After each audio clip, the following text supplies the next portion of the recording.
1990-ад оны ихээр Монголд ардчил зах зээлийн нийгэм шилжснээр хүн худалдаалах, ялангуяа охид эмэгтэйчүүдийг худалдаалах гэмт хэрэг шинээр гарах болсон. Монгол аль биесээр мэдэгдэж байгаагаар 2001 онд хүн худалдаалах гэмт хэргийн нэг гаралт байсан бол 2008 оны байдлаар 300 гаруй хэрэг бүртгэгдэн шалгагдаж байна.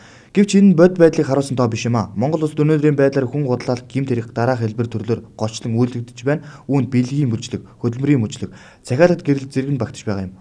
Монгол улс нь 2002 онд эрүүгийн хуулийн 113 дугаар зүйлд хүн худалдан авах зэрэг томьёолыг оруулж 2008 онд уг зүйл заалтыг өөрчлөн найруулж мөн оны 3 дугаар сард улсын дээд шүүхээс тайлбар хийсэн хүн худалдаалах гэмт хэргийн олон улсын гэрээ конвенцийн зарим хэм хэмжээний хуульд өгснөр ач холбогдолтой болжээ. Шинээр батлагдсан хүн худалдаалах гэмт хэргийн хууль нь өмнөх хуулиас 13-аас 14 зүйл заалтаар өөрчлөгдсөн байна. Тухайлбал хохирчийг хамгаалах, энэ төрлийн гэмт хэрэгээс өртөх байдлаас нөрцөн сэргийлэх, ялах тогтолцоо зэрэг зүйл заалтыг нэмж оруулж өгчээ. За ингээд хүн худалдаалах гэмт хэрэгтэй тэмцэх тухай анхны хуулийн төслийг боловсруулж за бүх нийтэд хэлэлцүүлэх, ялангуяа төрийн байгууллага, төрийн бус байгууллагын энэ ажилтнуудад танилцуулах ийм уулзалт ярилцлагуудыг бол 4 үе шаттайгаар зохион байгуулж хийсэн байгаа. За хамгийн анхны уулзалт хэлэлцүүлгийг бол шүүх, прокурор, өмгөөлөх байгууллага, цагдаагийн байгууллагын ажилтнуудыг оролцуулсан хэлэлцүүлгийг зохион байгуулсан хүсэлтийг авсан байна. За дараа нь эрдэмтэн, судлаачид, ихтэй сургуулийн багш нар, төрийн бус байгууллагын ажилтнуудад бас танилцуулж санал бодлын сонсож бас энэ хуулийн төсөл дээр санаа оноог нь авсан. За энэ мэтлэнгээр 4 чиглэлээр бол бид одоо 4 төрлийн хэлэлцүүлгийг зохион байгуулж хуулийн төслийг боловсруулах та санал хүсэлтийг авч ус зохих засварыг хийж анхны хуулийн төслийг боловсруулж байсан юм а.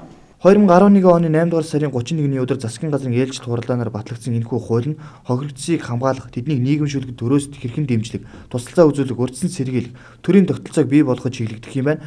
Бие даасан хуулийн төсөлтэй холбогдуулан бусад хуулиудад нэмэлт өөрчлөлт дагаж хор тусгагдсан байна. Харин хууль хэрэгжиж чадвал хүний 8 хэрэгтэй холбоотой асуудал ямар өөрчлөлт гарах вэ гэх асуултанд хүн худалдаалах гэмт хэрэг гэж одоо яг юу юм бэ гэдгийг бүр одоо яг олон улсын гэрээ конвенц заасан бүр тодорхой утгаар нь дэлгэрэнгүйгээр энэ хуульд оруулж өгсөн. Нэр томьёоны тодорхойлт.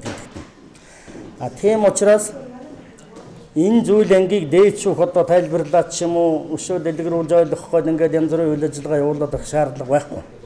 Шууд ерөөсөө хүн худалдаалах гэмт хэрэг гэж одоо юу байдгийг, ямар юмыг одоо хүн худалдаалах гэмт хэрэг гэж үзэх юм гэдгийг энэ хуулийн тэр нэр томьёоны тодорхойлолтоос хараад манай цагдаагийн байгууллага, шүүхийн байгууллага, прокурорын байгууллага шууд хэрэглэх боломжтой болж ирж байгаа. За хоёрдугаарт нь энэ зүйл ангаар ял шийтгүүлж байгаа хүмүүс 20-оос өөр төрлийн одоо ял шийтгүүлэх бас боломжтой байсан. Энэ байхгүй болно гэсэн. Ерөөсөө энэ төрлийн гэмт хэрэгт бол зөвхөн 20 хэл оноохоор эрүүгийн хуулинд бол өөрчлөлт орж байгаа.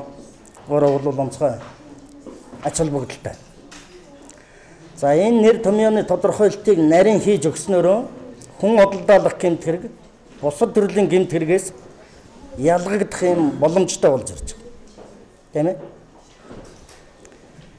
Үүгээрээ бол энэ хууль батлагдсны бас нэг ач холбогдол илэрч байгаа гэж үзэж байна. Тус хуулийг хууль зүйн дотоод эрхийн сайд хянан баталсан, харин ажил болгож хэрэгжүүлэх нь гол асуудал бөгөөд хүндрэлтэй гэдгийг албаны хүмүүс тайлбарлаж байгаа юм а.